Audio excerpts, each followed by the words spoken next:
you hear today a lot of people saying, "Oh, AI, it's not capable. It makes errors. It hallucinates." I think the people who are saying that are still looking backwards 6 months, 10 months ago. When they look at what's possible today, the issue is not it's not capable enough. It's too capable. It's too cheap. And now essentially the price of intelligence is going to drop down to the price of electricity. Hello, welcome to the Big Bang Tech Report, where we decode the technologies reshaping business, power, and society. Is AI hype peaking, or are we entering a winner-takes-it-all era? This could be the headline of our conversation. Alvin, great to see you. Good to see you again, Jens. I'm looking forward to our conversation. As we said earlier, there's just so much happening. So I think we will have a lot to discuss today. Isn't it incredible? In only 14 days, what's happening in the world? Yeah, pretty much every single lab in the world has released a new version, and they are all dramatically better than the prior ones. And the speed of change, I think that's the difference that I'm worried about. Let's talk about it. But first of all, we have had topic number one. We have had a headline. We have 5 topics. And the first one is we have had a headline in Germany that Warren Buffett, everybody knows Warren Buffett, that he has sold Apple and Amazon shares. So the hype is over? Well, I mean, I think anybody who follows Warren Buffett understands he's a value investor, right? Yeah. And value investors buy things that are undervalued. And the reality is that, companies like, Amazon or Apple or NVIDIA has gone up dramatically over the last, couple of 3 years. So the fact that he's taking some money off the table, I think is actually very natural. But the one actually interesting thing that he did do was he added more Google. Mm-hmm. So it's not an issue of tech. I think he's doing a rotation to see which ones are valued properly and which ones are undervalued. And we discussed Google, remember, a few episodes ago. And I think, he's probably seeing some of the same things that we have been talking about. That Google is in advance. Do you see that too? We have so many information about all the models and who is leading, who is winning. And this is our topic number 2. Where do you see the different models right now? Yeah, I mean, I think at the end of the day, it's not an issue of whether or not Google has a better model. They actually, I mean, they have definitely one of the top models. But the thing is that they have the full stack. And really nobody else right now on the market has that, right? They have the chips, they have the users, they have the data, they have the models, and they have the app ecosystem. And so when you have everything, and they have a very large revenue base that they can work on, so they don't need to borrow money. Whereas all the other labs really are either getting investments or loans to sustain their business because they're all money losing businesses. So I think that's their difference. It's not about the technology; it's about the whole ecosystem around them. So for you, Google first? I think Google's in a very safe place.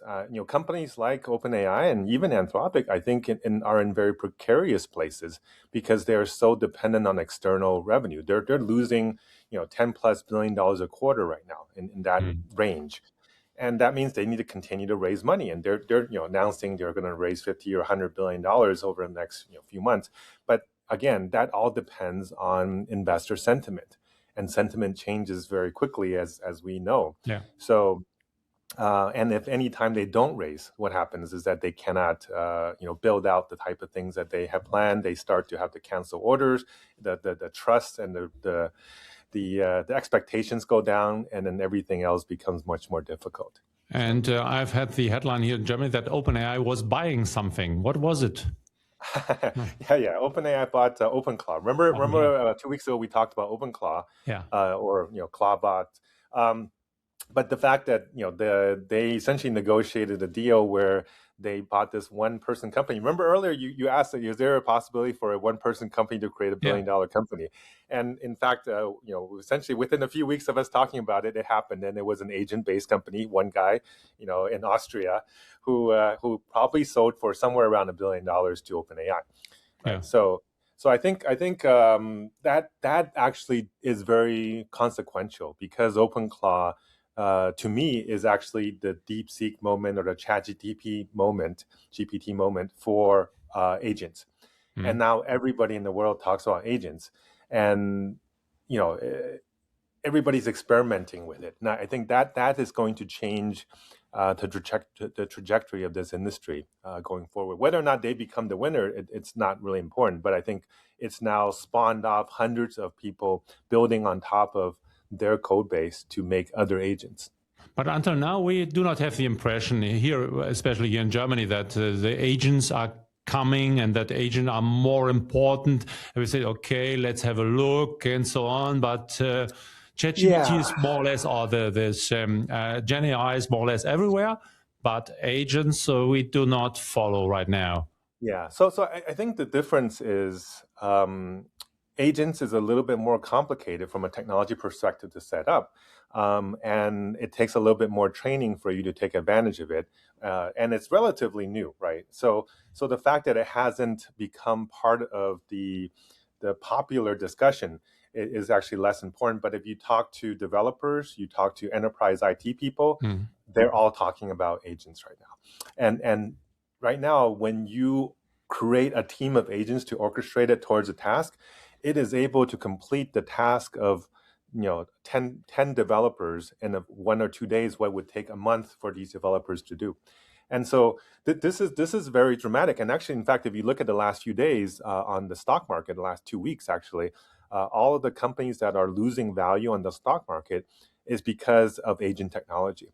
It's because of the fact that people are saying, oh, I don't need to build a creative suite with Adobe anymore. Oh, yesterday IBM dropped by 13% because Cloud Code says I can now code in COBOL. And COBOL used to be something that IBM and their mainframes used. And so everybody expected them to have that as a service revenue for a very long time. But now if somebody can just have an AI agent do the work, then that service revenue goes away, right? So there's a lot of real underlying issues that are happening that the populist isn't talking about. People do not know exactly what's going on. And you sent me a WhatsApp, I think 1 day ago, and I read it and I said, okay, this is a real wake-up call. I'm talking about the US report, Citrini Research, which is going viral. And the headline is the 2028 Global Intelligence Crisis. So this is a study about the future, and it looks back to the present. So tell us what's going on there. I think you have to take everything with a slight grain of salt with these reports, because it is essentially a near future fiction, right? Yeah. So what they're doing is forecasting what could happen, and it's a way of telling a story to get people's attention, which I think it's actually a very valid and possible future. And it really depends on what we as a society and also what the governments do in the near term to help reduce that shock. Because what they're predicting is that by 2028, the economy and the job market collapses, right? And we don't need to go into all the details, but it is actually a lot of it because of what we just talked about, the fact that AI agent can do so much, so capable, so cheaply, so quickly, that all the companies will choose to use agent AI versus humans. And then the entire economy starts to collapse because now there's no more wages, there's nobody buying. And then the whole cycle starts to become a negative reinforcing cycle. And I think that is possible because you hear today a lot of people saying, oh, AI, it's not capable, it makes errors, it hallucinates. I think the people who are saying that are still looking backwards 6 months, 10 months ago. When they look at what's possible today, the issue is not it's not capable enough. It's too capable. It's too cheap. And now essentially the price of intelligence is going to drop down to the price of electricity.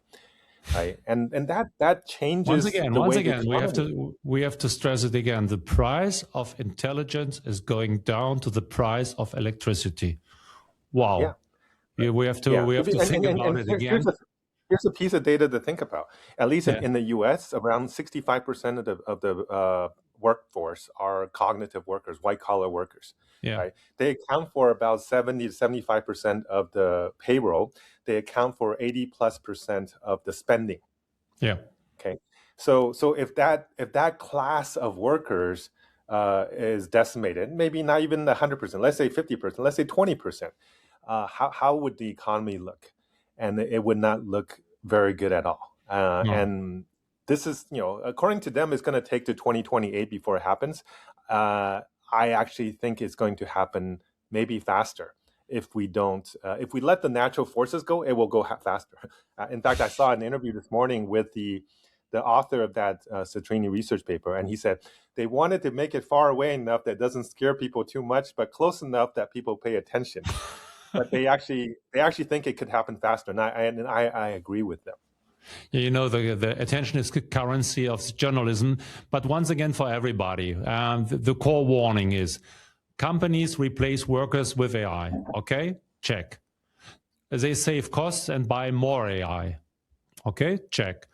Which enables more layoffs, and then displaced workers spend less, demand weakness in the markets, and companies automate even more to protect margins. And AI keeps getting better and cheaper, like you have told us, and the cycle accelerates. And this is really a dramatic way we are going, right? Yeah, and I think beyond that, it's not just the economic and financial aspect, it's the societal stability aspect. That's the thing that they don't really talk about. They talk about the economic impact. Actually, I think what's more important is that there will be social instability, right? When you start having 20, 30% of your population becoming unemployed, this is what happened in Germany, before the World War II. This is what happened, in the US during the Great Depression, is that level of unemployment. And the social fabric breaks. And when that happens, we don't know what's going to happen, right? That's the scary part.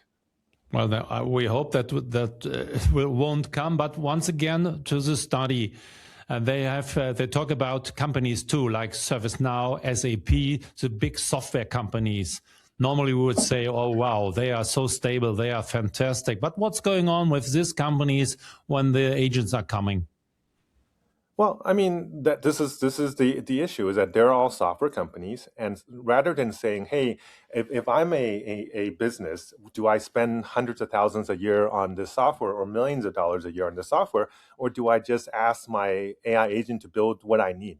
Maybe it's not a full function, but maybe in a few days or a week or a month, I can build it, and it costs me a few $1,000s, or maybe $10,000 instead of paying a few $1 million, right? And I think a lot of companies, when they start to have margin pressure, when they start to see what's possible with this technology, that choice becomes very clear. Yeah. And then we have the financial area, Mastercard and Visa. What's going on with them? I think they are very secure, or not? Well, so this is the other issue, is that in the past, people talk about, humans have locked in, they have brand loyalty, they make decisions based on more out of habits than out of rationality. But what people are talking about now is that you will have essentially an agent layer to do the commerce, whether it's the B2B commerce or B2C commerce. If you say, hey, I have this OpenClaw agent that will now help me buy everything I need, I just tell it, hey, I need the cheapest toilet paper, the cheapest car, or the cheapest rental on my travel. It will go and find that deal for me. It doesn't care what payment system I'm using. It doesn't care which advertiser to put what ads on. It just finds the best deal for me. Right. And so it takes all the friction out of the system, and it takes all the loyalty out of the system. And so you may have direct transactions. So I think the financial industry will be disrupted. It's unclear how quickly the payment side, because they will still probably use payments, although a lot of people are saying agents will probably use crypto payments because it's more directly accessible to them.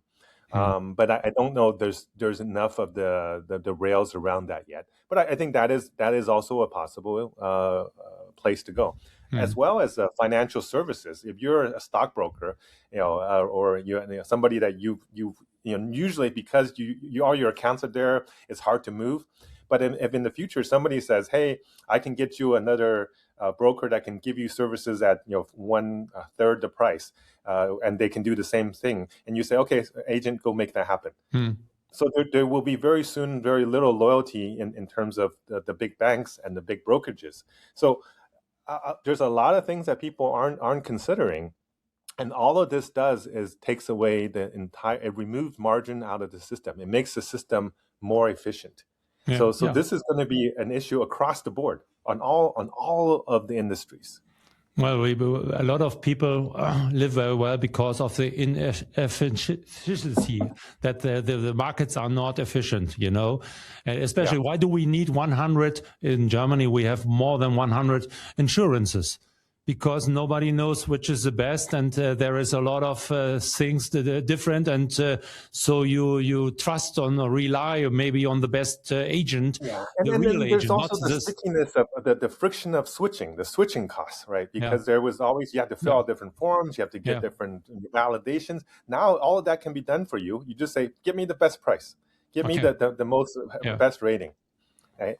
And I'm really worried, because every part, when all those efficiencies are taken out, that means all of those wages are taken out, and that means all of those jobs are going away, right? So that's the big issue, and I don't think our economy is and our society is ready for it, and our governments are definitely not preparing for it. Yeah. And so we have AI compresses both value chains and purchasing power. And the real disruption path is automation, weaker demand, and more automation. So there is something going on like a wheel, right? And so I think the thing is, we need to start getting governments to wake up so they can step in and help slow it down, right? Yeah. Slow down I'm not saying slow down technical progress, but slow down the transition, because natural economic forces will force us to increasingly accelerate, because like what the flywheel that you just described. So we need to make it harder for people to be fired. We need to make it where we move from a 5-day work week to a 4-day work week to a 3-day work week, so that even if you get more efficient, you still need to have some people around, so that the economy has a time to adjust. Right. And and we talked about this before. The prior industrial revolutions took 80, 60, 40 years to play out.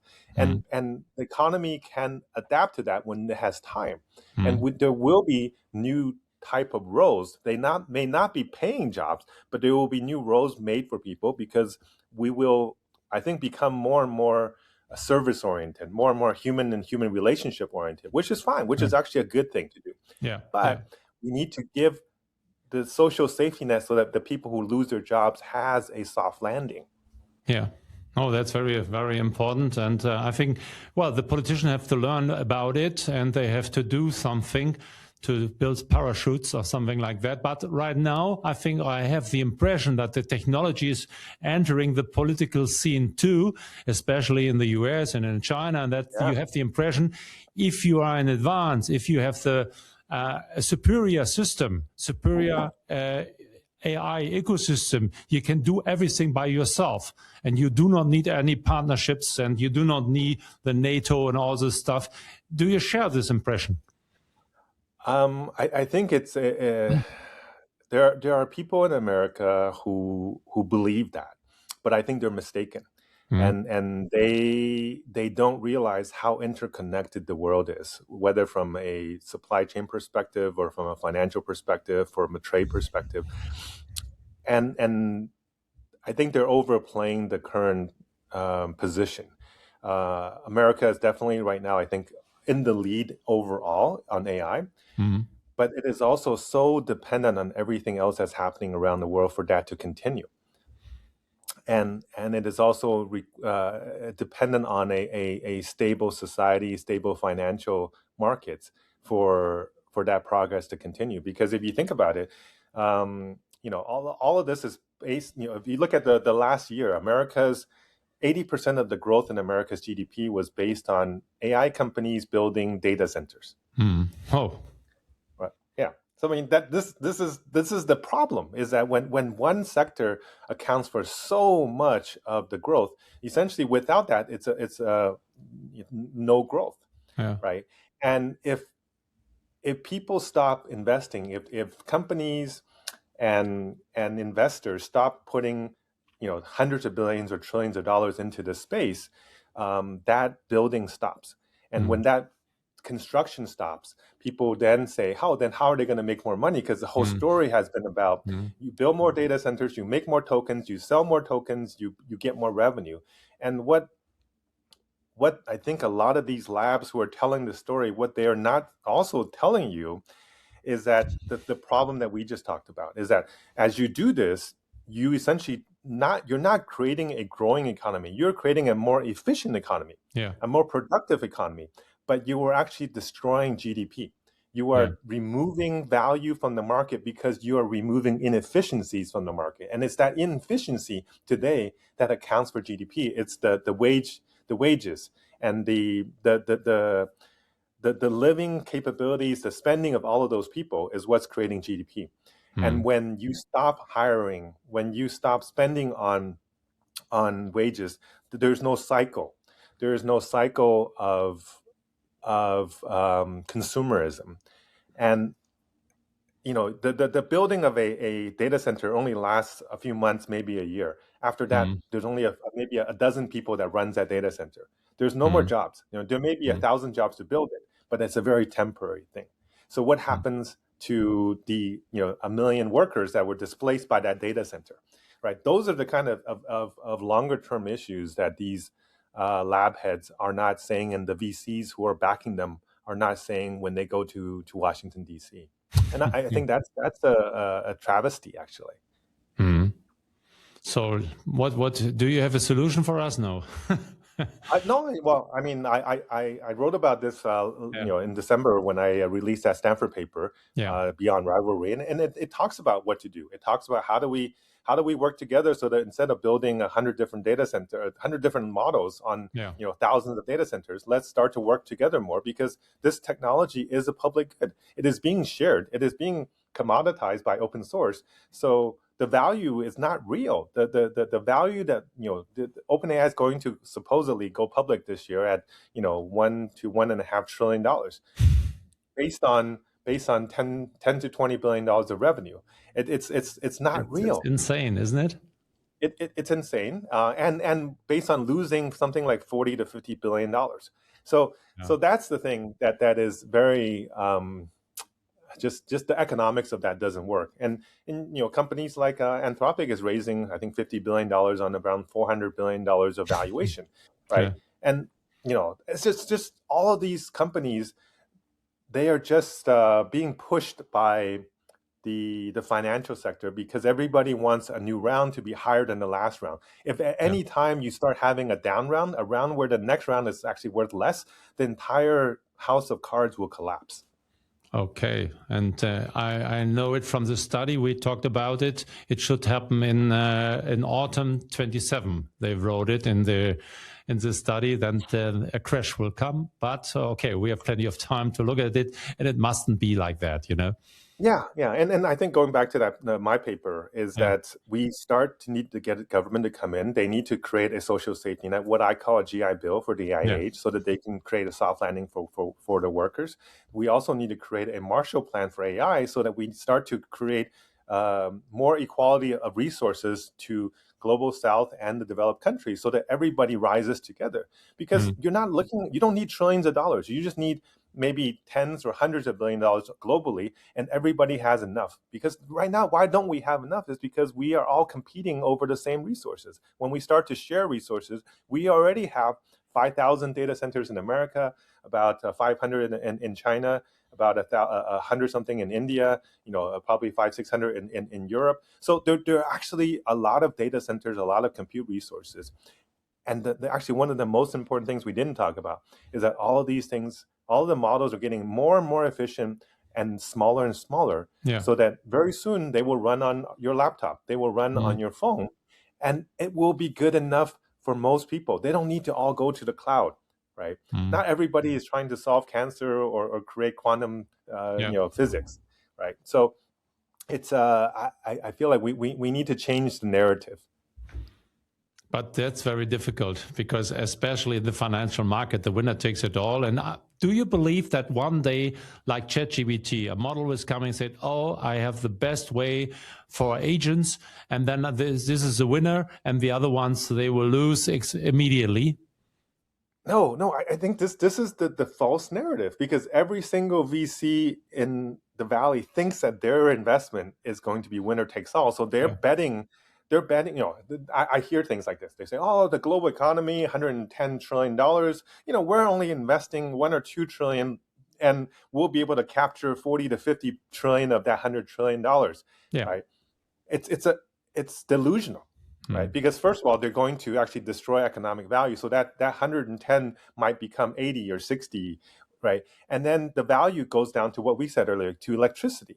So when you're paying $1 trillion, and electricity is actually only about 10% of the cost of the data centers, of operating data centers.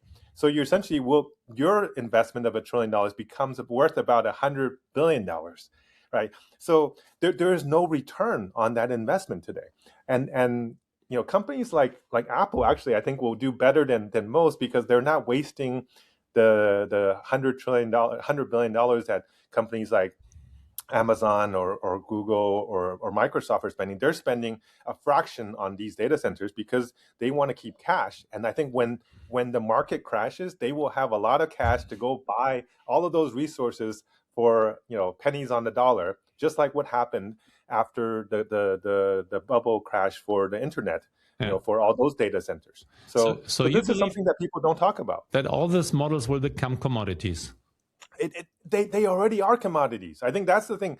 If you look at what happened over the last 2 weeks, all of the models that came out of China, open source, 1/10 the cost of the US models to operate, and they're open source and they're free. You can download it and you can run it anywhere. So why do I have to use the expensive models that are running with Claude or with OpenAI? Yeah. Right? This is, if you look at the data, I just looked yesterday on Open Router, which is AI companies who decide what models to use. Right now, 4 out of the top 5 models for traffic for Open Router are Chinese open source models, because they are so much cheaper than the Western closed models. Wow. And so we are heading to the topic number 5. What's on your mind? We have it in every session here. What's on your mind? You have explained so much things. Is there left something you want to share with us? Well, I think we've been talking about it the whole time, but I think what's really on my mind is, how do we get the governments around the world to wake up? That is the number one thing that your audience should be thinking about, and they should be doing something about it, because we have a small window of probably 6 months to 12 months to start doing something before the impact of this technology gets hold to a part that where it will be hard to return, hard to fix, right? It is still fixable. We're still able to change the trajectory of where the economy goes and how quickly this happens. I'm not saying slow down the technology. I'm saying slow down the economic and social impact of this technology. Right? Okay. So that the economy and the society can adapt to it. That's the key. So how can the government get smarter? How can they start to put in preparations and regulations to be able to make AI actually more expensive? The problem is not AI is too expensive. The problem is AI is too cheap. And when it's too cheap, the decision to use AI instead of using a human will happen too quickly. So we need to be able to make AI expensive enough that the decision will slow down. We'll need to make the decision of reducing workforce expensive enough that it's actually worth it for the humans, for the leaders of these companies to make slower decisions on reduction. So I'm just finishing a new report for Stanford I've been working on for 5 months. And one of the interesting findings is that even with last year's technology, what CEOs decide to do 42% of the time is to cut workforce when they get productivity gains. And if you think about what's going to happen next year and this year with the new technologies and what is capable now, that number will only go up. And if they, if you see the adoption of this technology go up the way that we are expecting, 42% reduction in workforce is going to decimate the economy. But normally, if we have to change something, if we have to change something, we need something like a crisis. Not otherwise, we wouldn't change it. You know, in your health, you need a heart attack, and then you will have to do sport and all this stuff. Yeah, you need something to change your behavior. So we need something like a crash, a crisis to rethink our behavior. Sadly, I think you're right, but I also hope that there are other people who will change their minds from more psychological experiences. They let's say they go to Burning Man and have an enlightenment, or maybe they take ayahuasca and they start to see the light. Right? There are different ways to change your mind, and it doesn't always result in because of a heart attack or because you had a life threatening situation. But we'll see what's possible, and I hope that our leaders wake up before we have a crisis we cannot return from. Yeah. So, Alvin, the time is over, and we have 3, for me, core messages. AI isn't slowing, competition is intensifying, technology is entering in our political systems, and the third one is autonomous agents remain the next frontier. That is the message from this session. Yeah, you want to add something? And it's only accelerating. Every day it's getting faster. Oh, wow, that's what people don't understand, is that it's already amazingly quick, but it's only going to get faster. So we have to act. We have to start preparing. That's the key. So thank you very much, Alvin. Fasten your seatbelt because what's going on. And yes. And, well, hopefully we'll have some better. Hopefully we'll have some better mood, better news next time. So please send us better news. We need it because spring is coming in Germany. I think in the US too, and we need something. We need some hope for everything. And for you guys, subscribe the Big Bang Tech Report, where we track the forces shaping the future. And see you next time, huh? Yep. With good see news. You next time. Yeah. Okay. Yes, exactly. All right. Bye-bye. Bye-bye.